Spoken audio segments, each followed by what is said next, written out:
गुरुदेव तुम सर्वज्ञ हो, बस यही है आखिरी प्रार्थना। हाँ? अंतिम समय में गजेंद्र भगवान की आराधना करता है, भगवान की प्रार्थना करता है, और क्या साक्षात्कार हो जाता है प्यारी आत्माओं। हाँ, साक्षात करुणा के अवतार श्री विष्णुदेव गजेंद्र के सामने प्रकट हो जाते हैं। उसके सूंड में जो कमल पुष्प था, वो कमल पुष्प विष्णुदेव जी के चरणों में चढ़ाता है गजेंद्र, और सबसे पहले तो उस मगर का सुदर्शन चक्र से वध करते हैं। वो हुहु नाम का गंधर्व था पिछले जन्म में, देवल मुनि के शाप में उसे ये करना पड़ा। और ये जो हाथी था, ये जो गजेंद्र था, ये पिछले जन्म में इंद्रदुम्न नाम का राजा था, द्रविड़ वंशी राजा था। अगस्ती मुनि के श्राप से हाथी बनना पड़ा।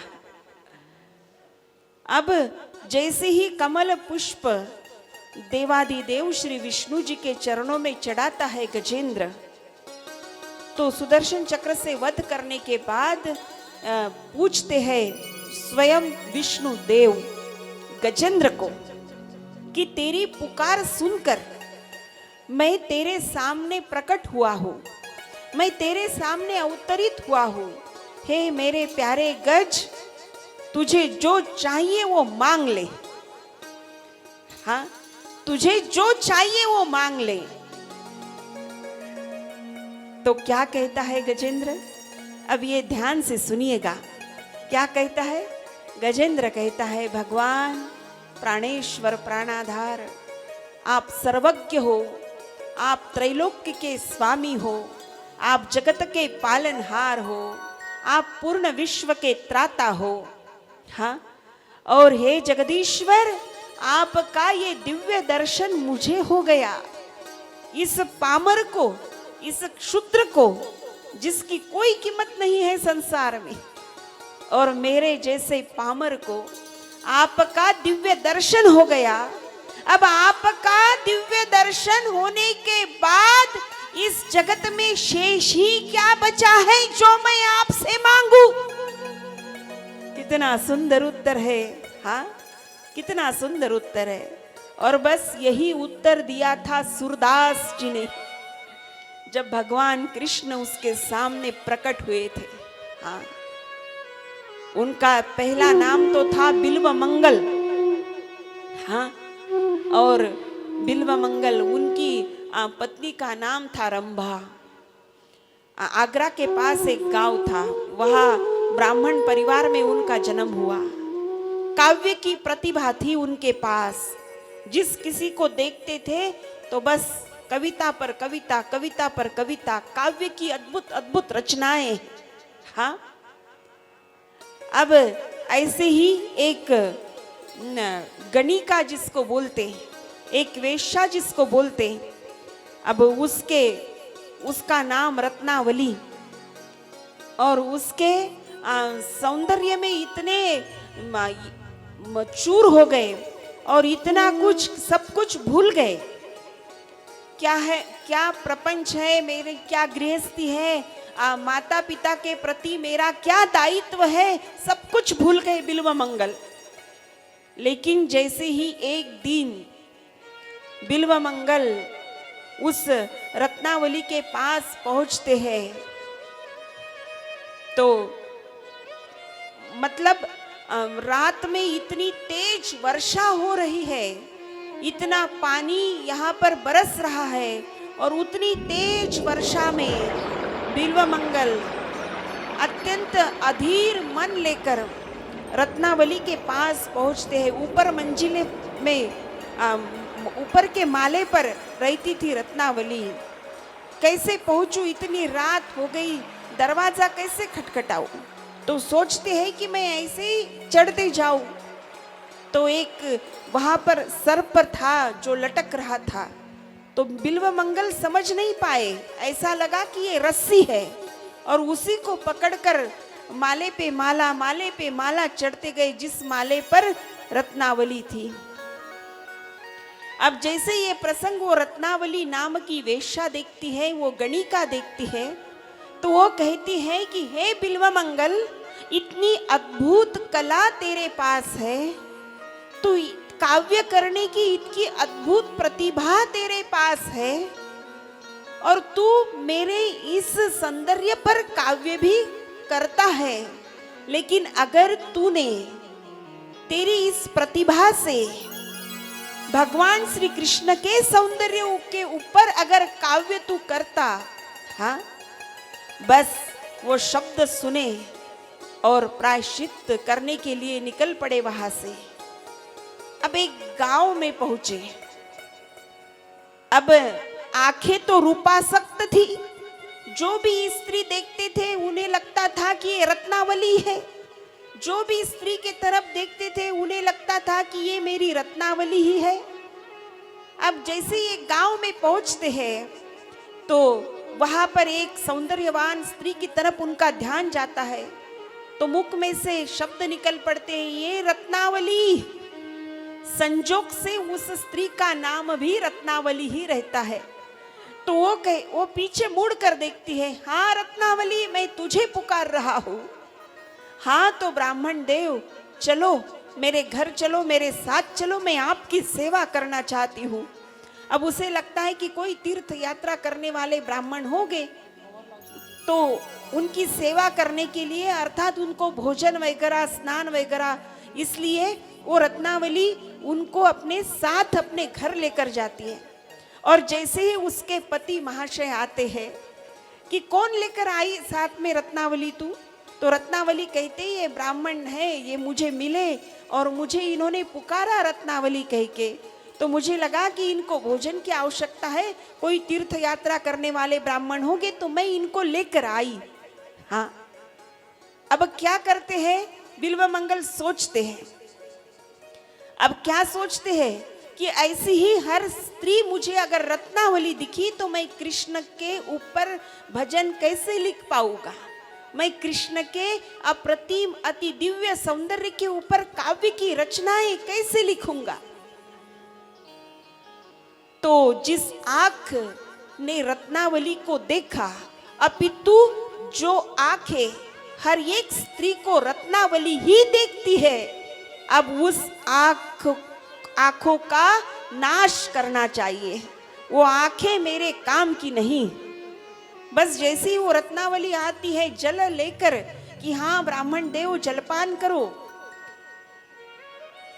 जैसे ही वो आती है तो ये कहते ही कि आपके घर में माला बनाने की सुई होती है, वो है? तो बोले हाँ है, तो लेके आओ, 2 लेके आओ। और जैसे ही लेके आती है वो रत्नावली, वो हाथ से पकड़ते हैं और पूरी की पूरी अपने आंखों में डाल देते हैं। खून की धाराओं से लथपथ उनकी आंखें, एक क्षण में आंखों में से दृष्टि चली जाती है, अंधे हो जाते हैं।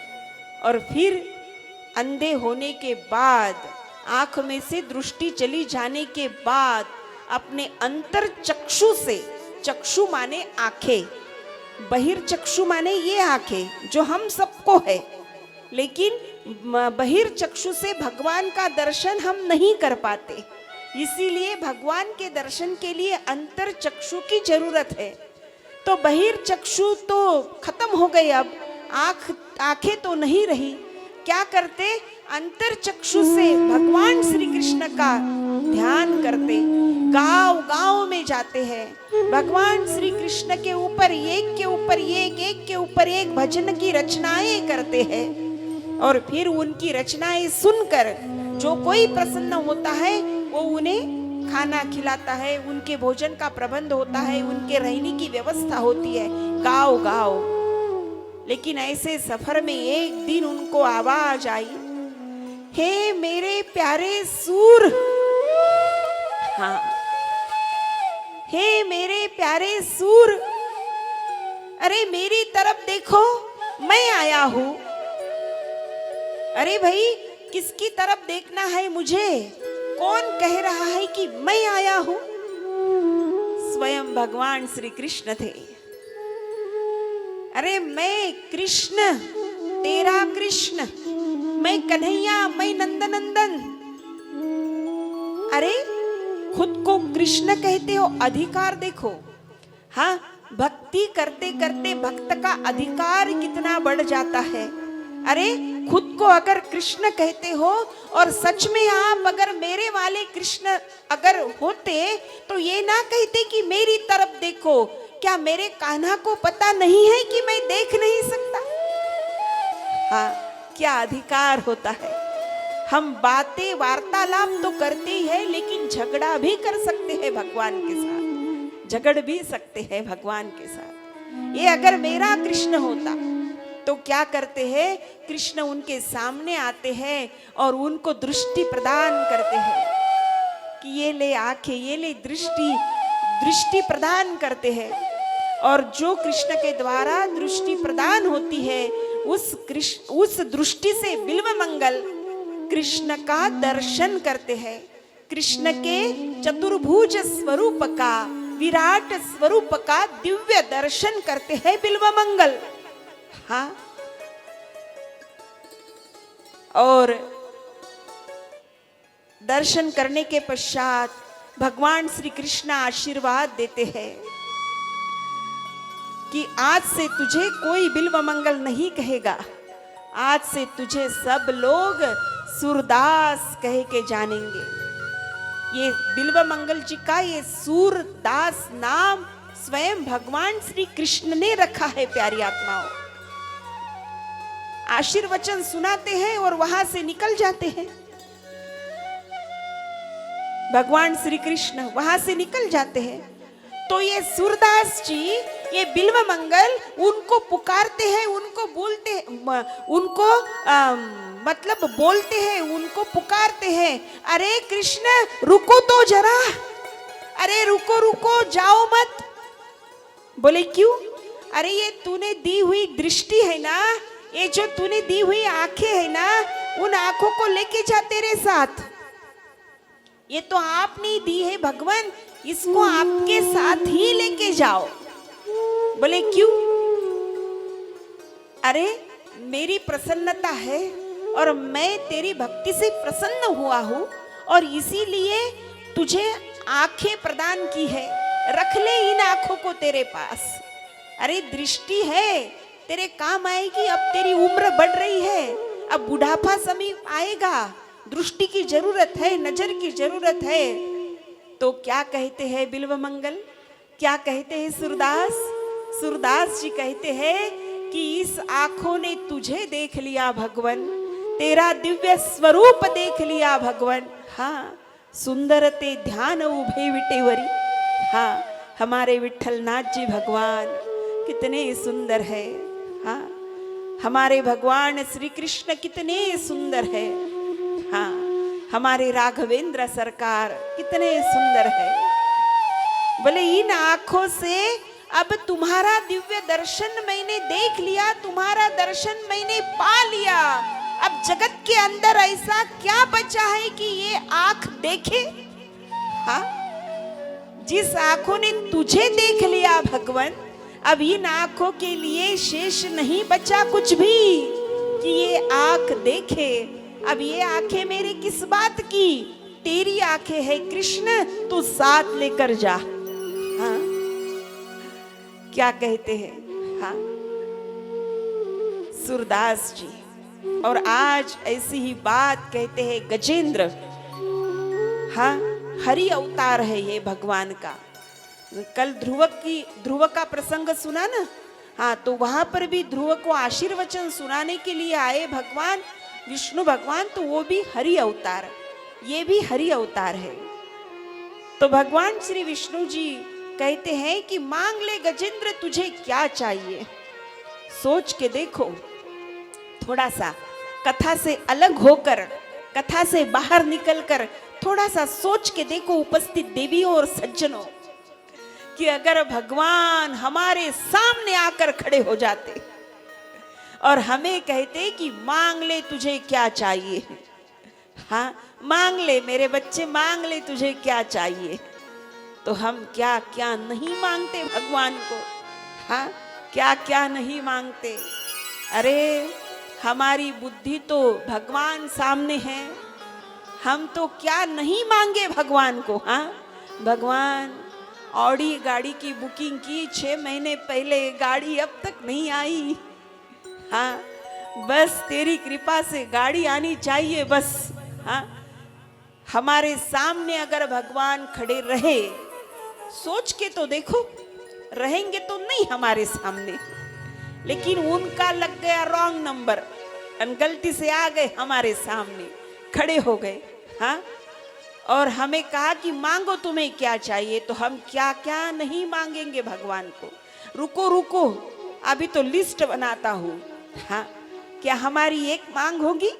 हाँ मुझे ये चाहिए, मुझे वो चाहिए, बेटे के लिए सर्विस चाहिए, मेरा ऐसा है, मेरा वैसा है, वहाँ पर मैंने फ्लैट बुक करके रखा है। क्या क्या नहीं मांगेंगे हम। हाँ भगवान के सामने। लेकिन गजेंद्र हमें क्या सिखाता है? ये हाथी, हाँ ये हाथी हमें क्या सिखाता है? हाथी क्या कहता है कि मुझे मेरे अंतिम समय में मुझे आपके दर्शन हो गए। अब आपके दर्शन होने के पश्चात इस जगत के अंदर ऐसा कुछ भी नहीं बचा कि जो मैं आपसे मांगू। हाँ और मुझे क्या चाहिए, फिर भी मांग ले तुझे क्या चाहिए, तो भगवान आपके दर्शन से मुझे सद्गति दे दो बस। आपका दर्शन मुझे हो गया, बस मुझे मुक्ति दे दो, मुझे सद्गति दे दो, मेरा उद्धार करियो बस, मुझे और कुछ भी नहीं चाहिए। बोलो राधे राधे। राधे राधे। श्री कृष्ण गोविंद हरे मुरारी, श्री कृष्ण गोविंद हरे मुरारी। हे नाथ नारायण वासुदेव, श्री कृष्ण गोविंद हरे मुरारी, श्री कृष्ण गोविंद हरे मुरारी। हे नाथ नारायण वासुदेव, हे नाथ नारायण वासुदेव।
कृष्ण गोविंद हरे मुरारी, श्री कृष्ण गोविंद हरे मुरारी।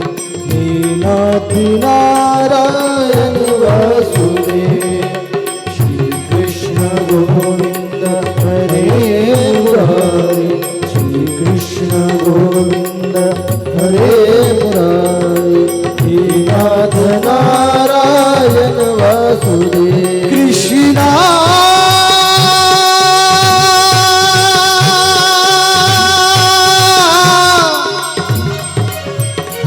हरे कृष्णा हरे हरे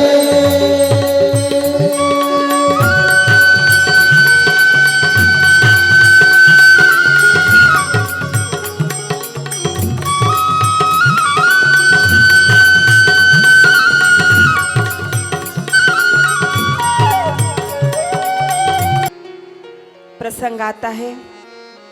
अमृत को प्राप्त करने के लिए देव और दानव दोनों ने मिलकर सागर का मंथन किया और उसमें अमृत की प्राप्ति हुई।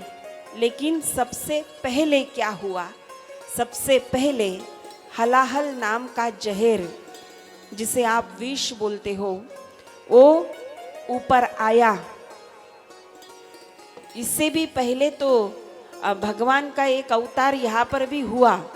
भगवान ने कछुए का शरीर धारण किया, जिसे कच्छ अवतार कहते हैं, और अपनी पीठ पर मंदराचल नाम का पर्वत और वासुकी नाग की बनाई रस्सी, और फिर मंथन शुरू हुआ। तो सबसे पहले हलाहल नाम का जहर उसमें से निकला। अब जहर पान करना, विष पान करना, ये महादेव जी का काम नहीं, बल्कि सृष्टि पर आए हुए जो संकट है उसमें से सृष्टि को तारना ये महादेव जी का काम है। और इसीलिए ये बहुत बड़ा संकट है, ऐसा समझकर सब महादेव जी के पास गए और सबने महादेव जी की विनती की। तो महादेव जी तैयार हो गए और महादेव जी ने वो हलाहल नाम के जहर का, हलाहल नाम के विष का प्राशन किया। तो उसके बाद उसके प्रभाव से उनका गला नीला हो गया और उसी दिन से उनका नाम पड़ गया नीलकंठ भगवान। अब है तो जहरी, था तो विष ही, तो उसके प्रभाव से आंखों में से आंसू बहने लगे। महादेव जी के सेवन के बाद, जहर का सेवन करने के बाद, तो जैसे ही धरा पर चलते हैं, पृथ्वी पर चलते हैं, तो वो आंसू जमीन पर गिरते हैं।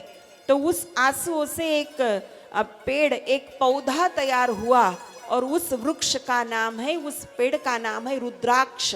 रुद्र माने महादेव, अक्ष माने आंसू। तो ये महादेव की अश्रुओं से उत्पन्न हुआ है, महादेव की आंसुओं से उत्पन्न हुआ है, इसीलिए रुद्राक्ष कहते हैं। अब कामधेनु, जिसे आप गौ माता कहते हो, वो भी समुद्र मंथन से बाहर आई। उच्च श्रवा नाम का घोड़ा, वो भी समुद्र मंथन से बाहर आया। वो बलि राजा, जो दानवों के राजा थे, घोड़ा युद्ध का प्रतीक है और युद्ध करना ये दानवों का काम है, इसीलिए वो उच्च श्रवा नाम का घोड़ा बलि ने लिया। अब ऐरावत नाम का हाथी अर्थात गज लक्ष्मी, और ये ऐश्वर्य स्वर्ग में है, और इसीलिए ऐरावत नामक के हाथी को स्वर्ग के देव, स्वर्ग के राजा इंद्र ने स्वीकार किया। इसके पश्चात कौस्तुभ नाम का मणि, कौस्तुभ नाम का रत्न निकला, तो वो स्वयं भगवान श्री विष्णु के कंठ स्थान पर विराजमान हुआ। इसके पश्चात मंथन से बाहर आया जो कल्प वृक्ष, उसके पश्चात बाहर आई अप्सराएं। अप्सराओं का काम है नाच गाना, नृत्य गायन, और ये स्वर्ग में चलता है, इसीलिए अप्सरा स्वर्ग में चली गई। उसके बाद निकल आई हमारी माता लक्ष्मी समुद्र मंथन से। ये सगर राजा की पुत्री है, ये लक्ष्मी माता सगर राजा की कन्या है, सगर राजा की पुत्री है। और मंथन के समय मंथन से बाहर आई और जैसे ही हाथ में माला ली, दानव कहते थे ये मुझे मिलनी चाहिए और देव कहते थे ये मुझे मिलनी चाहिए, तो उन्होंने हाथ में माला ली और स्वयं अपने हाथों से माला भगवान श्री विष्णु जी के गले में डाल दी। और इसी प्रकार दोनों का ब्याह हो गया, माता लक्ष्मी और देवादिदेव श्री विष्णु देव। अब क्या निकला? अब मंथन से एक कन्या निकली। ध्यान से सुनना, मंथन से अब ये सबके काम का है। मंथन से एक कन्या निकली, उस कन्या का नाम है वारुणी। वारुणी अर्थात मदिरा। अब आगे का अंडरलाइन करो, जो मदिरा प्राशन करते हैं, नहीं, मदिरा प्राशन करना एक केवल दैत्यों का काम है, और इसीलिए उस वारुणी नाम के कन्या को दैत्यों ने अपना लिया, दैत्यों ने उसका स्वीकार किया। हाँ, मदिरा, वारुणी अर्थात मदिरा, मंथन से जो उत्पन्न हुई वारुणी नाम की कन्या, तो वारुणी अर्थात मदिरा प्राशन करना ये केवल और केवल दैत्यों का काम है। बात को समझना। हाँ, ये केवल और केवल दैत्यों का काम है, इसीलिए वारुणी नाम के कन्या को दैत्यों ने अपना लिया, दैत्यों ने स्वीकार किया। समझने वालों को इशारा काफी होता है महाराज, जो समझना चाहे वो समझ गए। आज भी समाज के अंदर जो मदिरा पान करते हैं, जो शराब पीते हैं, वो क्या हो गए? इस हिसाब से, शास्त्र के हिसाब से। हाँ, तो ऐसी बात है। अब और एक बार मंथन शुरू हुआ, जिसकी प्राप्ति से मंथन शुरू किया था, आरंभ किया था, और एक बार मंथन शुरू हो गया। और इस बार स्वयं श्री विष्णु देव धन्वंतरी के अवतार में बाहर आए। आप जो धनतेरस मनाते हैं ना, हाँ, ये वो पावन पर्व है, उसीलिए उस तिथि को धनतेरस कहते हैं, क्योंकि धन्वंतरी भगवान अमृत का कलश लेकर मंथन से बाहर आ गए। अब दानवों में और दैत्यों में, फिर दानवों में और देवों में फिर युद्ध छिड़ गया। देवता कहने लगे अमृत हमें चाहिए, और दानव कहने लगे अमृत हमें चाहिए। तो सिर्फ देवताओं को अमृत मिले, इसीलिए श्री विष्णु देव ने एक और अवतार धारण किया। उस अवतार का नाम है मोहिनी अवतार। सुंदर स्त्री का अवतार धारण किया और अमृत देवताओं को पिलाया। हाँ, ताकि सृष्टि में केवल देवता ही रहे, सृष्टि कभी दानवों की ना बने। इसलिए श्री विष्णु भगवान यहाँ पर मोहिनी अवतार धारण करते हैं, और संपूर्ण अमृत जो भी मंथन से प्राप्त होता है वो देवताओं को पिलाते हैं। हाँ, इसके पश्चात बहुत सुंदर प्रसंग है, और वो प्रसंग है हमारे विष्णुदेव इस बार बहुत ही सुंदर अवतार धारण करते हैं, और वो अवतार है श्री वामन देव का। हाँ, बलि राजा ये दानवों के राजा थे। बलि राजा ये दानवों के राजा थे। बलि राजा कौन थे बता दूं आपको?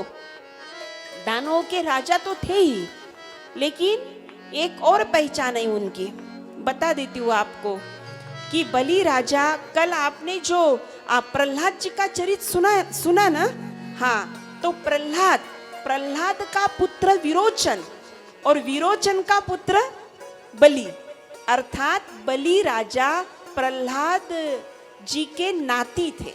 ये है बलि राजा।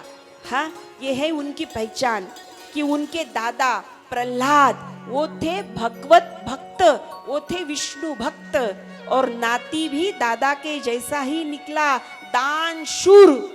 हाँ, आज बलि राजा के 99 यज्ञ पूर्ण हो गए थे। आज 100वां यज्ञ कर रहे थे बलि राजा। अब 100 यज्ञ अगर पूर्ण हो जाते हैं तो संपूर्ण पृथ्वी पर तो बलि का ही साम्राज्य रहेगा। अब क्या करूं, ये यज्ञ तो टलना चाहिए। सारे देवादि देव भगवान श्री विष्णु से प्रार्थना करते हैं, भगवान श्री विष्णु उनकी प्रार्थना सुनते हैं, और यहाँ पर एक याचक का रूप धारण करते हैं, एक भिक्षुक का रूप धारण करते हैं, श्री वामन अवतार। हाँ, हमारे पंडाल में भी आएंगे अब वामन देव, वामन भगवान। तो ये वामन अवतार धारण करते हैं, और जैसे ही आते हैं बलि राजा के द्वार पर, तो बलि राजा को पुकारते हैं, भिक्षाम देहि, भिक्षाम देहि। अब दानशूर बलि राजा जैसे देखते हैं यज्ञ का संकल्प ही करने जा रहे थे, तो बस आवाज आई भिक्षाम देहि, तो रुक गए बलि राजा। और जैसे ही रुक के देखा, एक याचक, एक ब्राह्मण एक भिक्षुक मेरे द्वार पर खड़ा है और मैं कुछ भी ना दूं, ये तो मेरे स्वभाव की विपरीत हो जाएगा। पूछते हैं क्या चाहिए, तो ये वामन देव बड़ी ही चतुरता से कह देते हैं कि मुझे 3 पग इतनी भूमि चाहिए, मुझे 3 पग इतनी भूमि चाहिए। हाँ, वामन देव हमारे पंडाल में पधार रहे तेरे हैं। द्वार खड़ा भगवान, तेरे द्वार खड़ा भगवान, भगत भर तेरे दो, भगत भर तेरे दो। तेरा होगा बड़ा एहसान की युग युग तेरी रहेगी शान, भगत भर दे रे दो, भगत भर दे रे दो। तेरे द्वार खड़ा भगवान।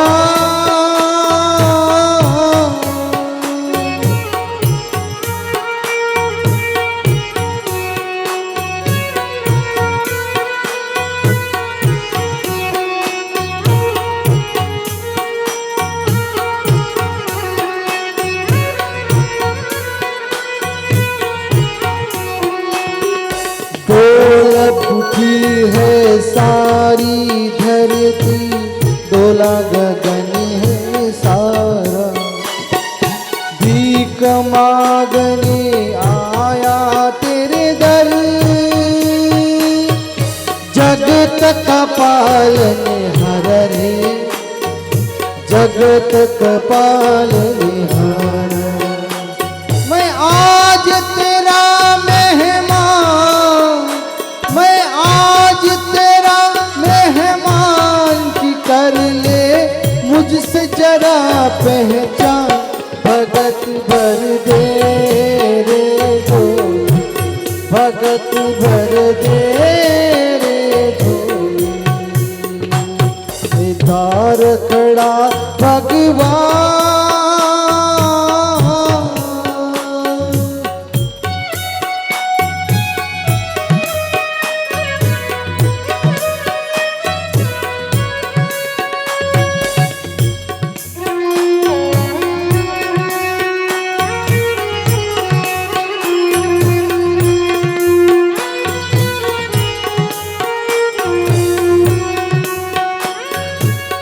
आज लुटा दे सर्वस्व अपना, मानल कहना मेरा, मिट जाएगा पल में तेरा,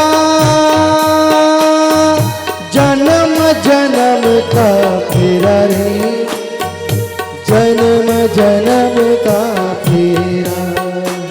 तू छोड़ सकल अभिमान, अमर कर ले तू अपना दान, भगत भर दे रे जो, भगत भर दे रे जोगी।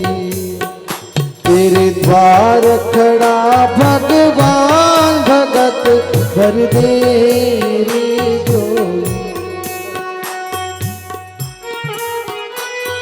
जगत के पालनहार, संपूर्ण सृष्टि के कर्णधार स्वयं आते हैं और भगवान श्री विष्णुदेव वामन रूप में यहाँ पर अवतरित होते हैं। और बलि राजा जब पूछते हैं कि बताओ आपको क्या चाहिए, मैं आपको क्या दे सकता हूँ, तो क्या मांगते हैं? 3 पग भूमि। पहले ही चरण में संपूर्ण पृथ्वी, दूसरे चरण में संपूर्ण अंतरिक्ष, और बोलते हैं कि मेरा 1 पग और बचा है, 1 चरण तो और बचा है। मैंने तुझे जगह मांगी थी कि मेरे 3 पग आ जाए, लेकिन 1 पग और बचा है, मैं क्या करूं? अब बोल जल्दी बलि। तो बलि हाथ जोड़े हुए वामन देव के सामने खड़े हैं और बलि कहते हैं कि मेरे सिर के ऊपर आपका एक पैर रख दो। मेरे शरीर में पृथ्वी तत्व है और मेरे शरीर में जो पृथ्वी तत्व है उसके ऊपर आप अर्थात मेरे सिर पर आप आपका एक पग रख दो, एक चरण रख दो। और उसी प्रकार बलि राजा कुछ भी ना सोचते तुरंत अपना चरण उठाते हैं वामन देव और बलि राजा के माथे पर, बलि राजा के मस्तिष्क पर, बलि राजा के सिर पर अपना एक पग रखते हैं और बलि राजा को पाताल में लेकर पहुंच जाते हैं वामन देव।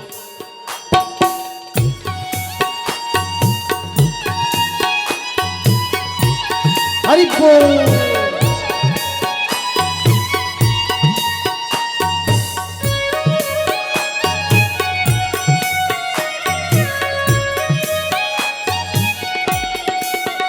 तेरे द्वार खड़ा भगवान, तेरे द्वार खड़ा भगवान, भगत भर दे रे जोड़ी, भगत भर दे रे जोड़ी। तेरा होगा बड़ा एहसान कि युग युग तेरी रहेगी शान, भगत भर दे रे जोड़ी, भगत भर दे रे जोड़ी। तेरे द्वार खड़ा भगवान,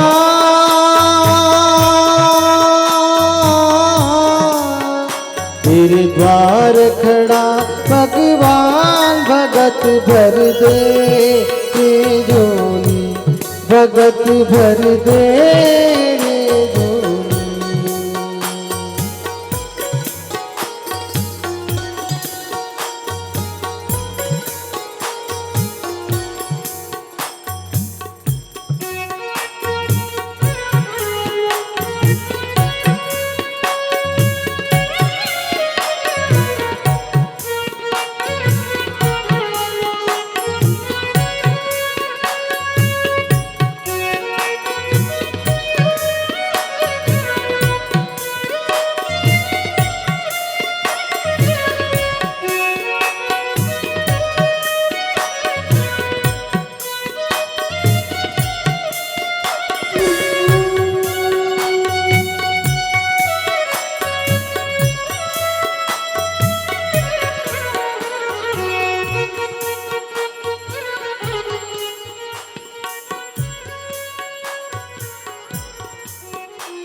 बोलिए वामन भगवान की।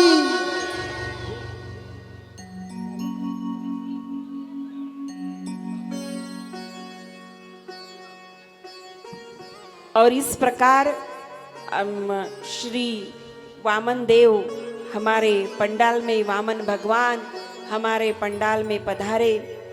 उसी प्रकार पाताल में बलि राजा को लेकर चले गए, पाताल का स्वामी बनाया,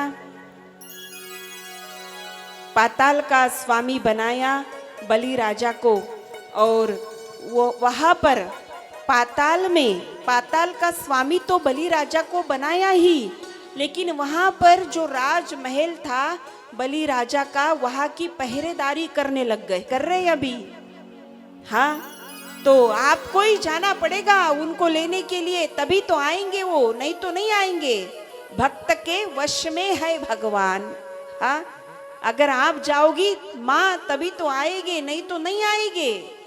तो क्या करती है, आरती की थाली लेकर माता लक्ष्मी पाताल में जाती है और बलि राजा को आरती की थाली लेकर बलि राजा को तिलक करती है और बलि राजा को कहती है कि हे मेरे भाई, तुम मेरे भैया हो, तुम मेरे भाई हो, तुम मेरे भाई हो। अब मुझे हाँ, शांति से करो जो भी कुछ करना है, शांति से बैठ करो जाओ, बस। बैठ जाओ। हाँ, बैठ जाओ, अपनी अपनी जगह पे बैठ जाओ। बलि राजा पाताल के स्वामी बने हैं और उनके पहरेदार बने हैं भगवान देवाधिदेव। अब क्या करती है माता लक्ष्मी? आरती की थाली लेकर जाती है और तिलक करती है बलि राजा का और कहती है कि आज से आप मेरे भैया हो। हम भाई दूज मनाते हैं ना दिवाली के पर्व में, ये वो दिन है। हाँ, तो आप तो कहता है बलि कि अरे तू मेरी बहन है, बोल तुझे क्या चाहिए, ये भाई तुझे देगा जो तुझे चाहिए, बोल मेरी बहन तुझे क्या चाहिए। तो माता लक्ष्मी कहती है तेरे राजमहल की जो पहरेदारी कर रहा है ना, वो पहरेदार, वो चौकीदार मुझे दे दे बस। तब बात पता चलती है कि ये स्वयं विष्णु भगवान थे और जो आई थी वो स्वयं माता लक्ष्मी थी। इस प्रकार श्रीमद् भागवत के संपूर्ण एक एक प्रसंग आते हैं और इस प्रकार सब प्रसंग सुनने के पश्चात हमारा क्रम आ चुका है, हमारी कथा का क्रम आ चुका है भगवान राघवेंद्र सरकार जी के पास। हाँ, श्री रामलला सरकार के पास हम आप पहुँचे हैं अब तक। तो यहाँ पर श्रीमद् भागवत का महापुराण है, लेकिन भगवान के प्राकट्य के पहले भगवान बंसीधर, रास राशेश्वर, प्राणेश्वर, जगदीश्वर श्री विष्णुदेव कृष्ण अवतार धारण करके प्रकट तो होते हैं, लेकिन उनके प्रकट होने के पहले उनके पूरे अवतारों का वर्णन आता है। और एक अवतार अभी भी शेष है और वो है राम अवतार। हाँ, राम जी का चरित्र अब आता है। थोड़ा सा प्रवेश करते हैं रामचरित में भगवान श्री व्यास जी, और उसके पश्चात आगे की कथा तक हमें पहुंचना है। तो आइए चले। हाँ,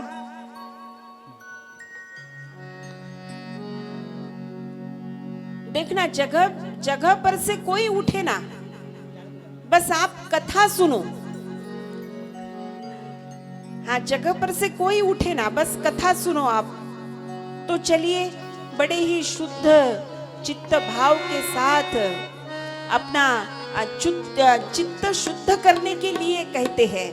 हाँ, अपने चित्त की शुद्धता करने के लिए चलो रामचरित की ओर चलते हैं। लेकिन थोड़ा सा संकीर्तन हो जाए, बाद में रामचरित सुनते हैं और बाद में हमारा जो है प्राकट्य उत्सव। हाँ, आपको पता है ना आज कितने बजेंगे पंडाल में? पता है ना सबको? भगवान के आने का समय कितने बजे है? हाँ, सही कहा। तो घर पर ताला वाला लगा के आए हो ना? हाँ, घर में बता दिया ना सब? तो 12 बजे तक बैठने की तैयारी है क्या? आवाज नहीं आई। आगे वाले ही बोल रहे, पीछे वाले सो गए लगता है। हाँ, पीछे वाले सोचते हैं, ऐसा कहते हैं अगर, तो पीछे वाले सोच रहे होंगे कि अच्छा हो गया भाई हम पीछे बैठ गए हैं। हाँ, ये इनको कहने दो 12 बजे तक, हम तो पीछे के पीछे खिसक जाएंगे यहाँ से। हाँ, तो इसमें ऐसी बात अगर आती है तो पीछे वाले बहुत भाग्यशाली है महाराज। जो सामने बैठे वो तो लटक गए अब 12 बजने के। हाँ, वो तो लटक गए अब 12 बजे तक। बैठोगे ना, 12 तो बजेंगे, 12 बजे खाली भगवान आएंगे, उसके बाद होगा 2-3 घंटे उत्सव। हाँ, चाय पीकर ही जाएंगे सुबह सुबह घर। हाँ, तो चलो राम जी के चरित्र में प्रवेश करते हैं। अच्छा लगा, आपकी बैठने की तैयारी है, कथा सुनने की जिज्ञासा आपके मन में है, कथा सुनने की भूख आपके मन में है, कथा की प्यास आपके मन में है। बहुत अच्छा लगा श्रोते सज्जनों। यही तो इस बात की तो कमी है। अगर कहने वाले रहते तो सुनने वाले नहीं रहते, और सुनने वाले रहते तो कहने वाले नहीं रहते। लेकिन यहाँ पर आप सब लोगों ने बैठकर सुनने की तैयारी, आपके हाँ कहने से हमें पता चल गई बात। आप तो बड़े भाग्यशाली हो। हाँ, और इतना बड़ा सुंदर श्रीमद् भागवत का आयोजन यहाँ पर हो रहा है।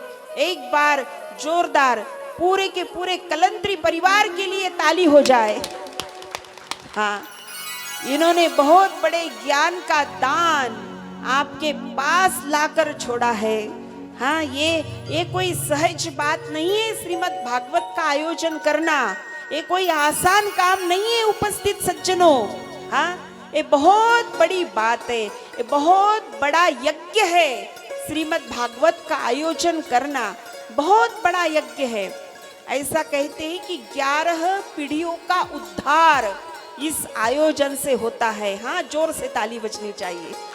हाँ, 11 पीढ़ियों का उद्धार। हाँ, सबको मोक्ष मिल गया। जो आज बैठे हैं उनको भी मोक्ष मिल गया। हाँ, सब आप सब सद्गति के पात्र हो। इतना सुंदर आयोजन यहाँ पर आपने किया है।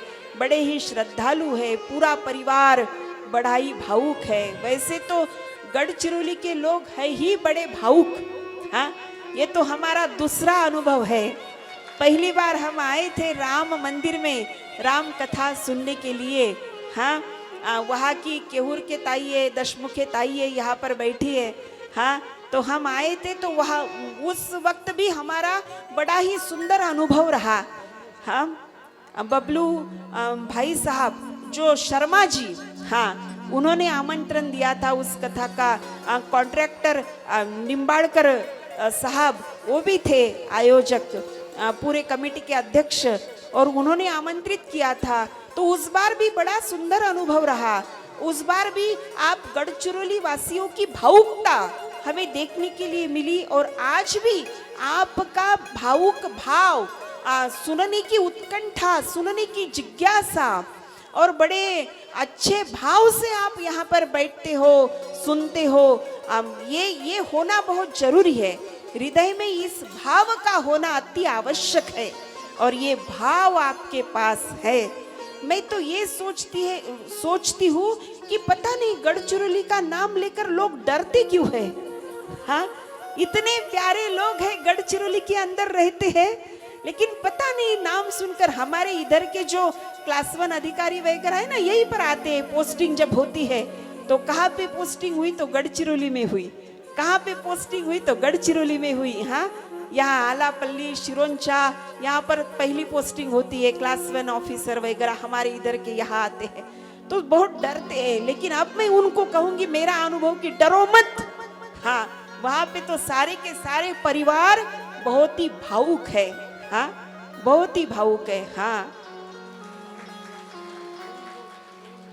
हाँ, ये साउंड सिस्टम वाले भाई साहब भी वो कथा में ही थे, प्रवीण जी मोडक। एक बार उनके लिए ताली होनी चाहिए। योग करते हैं श्री रामदेव बाबा का, और योग का प्रसार करते हैं। स्वयं भी योगी ही है, इसलिए बहुत अच्छे साउंड सिस्टम है उनकी।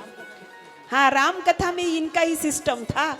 अब इस एरिया में जहाँ जहाँ भी कथा करने के लिए जाएंगे इनका ही सिस्टम रखेंगे। बोलो राधे राधे राधे राधे। तो चलो चित्त की शुद्धि के लिए रामचरित में प्रवेश करते हैं। मंगल भवन अमंगल हारी, मंगल भवन अमंगल हारी, प्रभु सुत दशरथ अजर बिहारी, राम सिया राम जय जय राम, राम सिया राम जय जय राम। जय श्री राम। ताली की सेवा करते हरि बोल।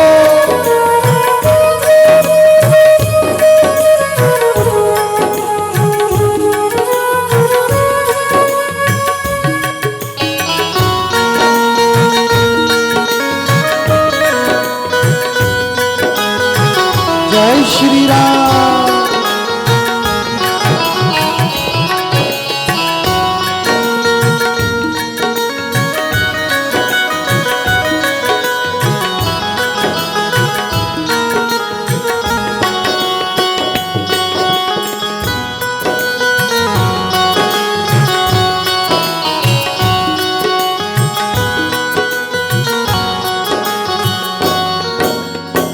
रघुकुल रीत सदा चली आई, प्राण जाई पर वचन न जाई। राम सिया राम जय जय राम। राम सिया राम जय जय राम।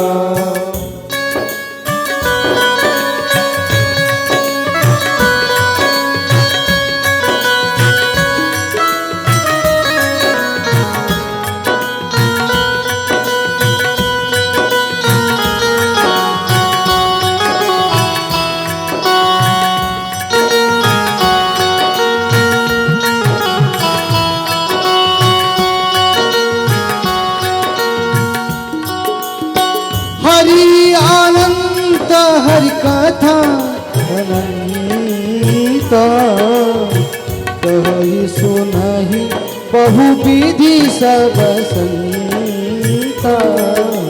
राम सिया राम जय जय राम। राम सिया राम जय जय राम। जय श्री राम।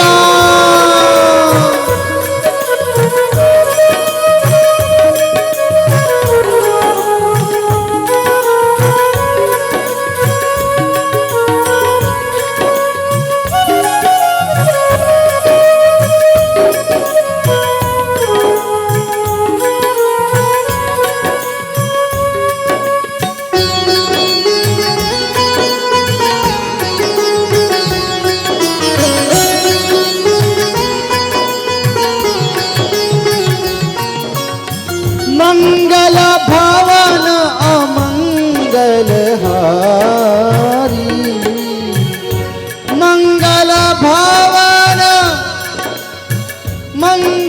भवन अमंगल हारी।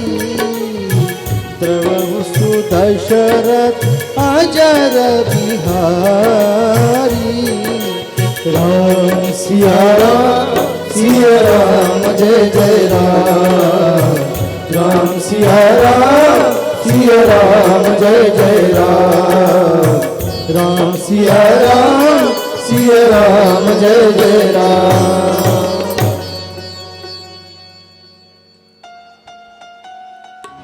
रामचरित